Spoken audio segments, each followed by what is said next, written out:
Quand j'ai commencé mon chemin spirituel, c'était il y a à peu près 20 ans, je j'avais vraiment la conviction qu'il fallait que je fasse beaucoup d'efforts pour me purifier, pour mériter de vivre l'éveil, l'illumination.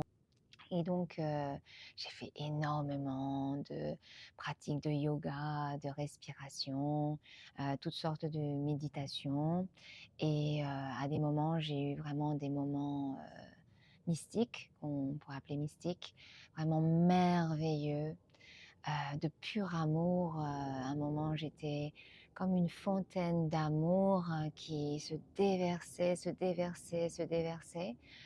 Et en fait, je pouvais embrasser tout le monde et malheureusement, ça n'a pas duré. C'était comme ça pendant 2 semaines et après ça s'est un peu, dilué. Et donc j'ai recommencé à pratiquer, pratiquer, pratiquer.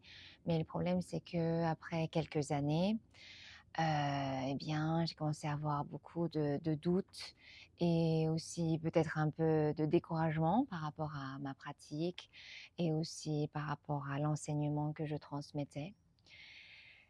Et donc je suis revenue un peu à l'essentiel. Je me suis posé la question: «Mais c'est quoi? C'est quoi l'éveil? C'est quoi être éveillé?» Et donc la question fondamentale de «Qui suis-je?»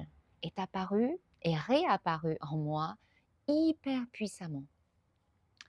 Et donc j'ai commencé et ce chemin, est le chemin direct, la voie directe.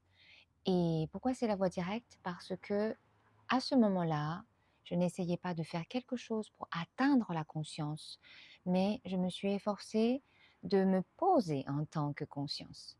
Bien sûr, ça déjà, c'est une grande étape et c'est toute une pratique. Et donc me poser là, demeurer là, goûter à cet espace de présence et voir le moment présent, voir l'expérience actuelle à partir de la conscience. Et là, ça a tout changé.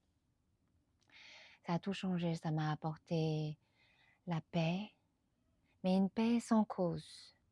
Ça m'a apporté une stabilité. Surtout, ça m'a permis de voir que la réalité, elle est vraiment une. Il n'y a pas de séparation entre ce que je suis et ce que l'expérience est. Et cela m'a donné l'expérience de la gratitude, de me sentir à l'aise avec ce qui est et de voir la beauté en tout.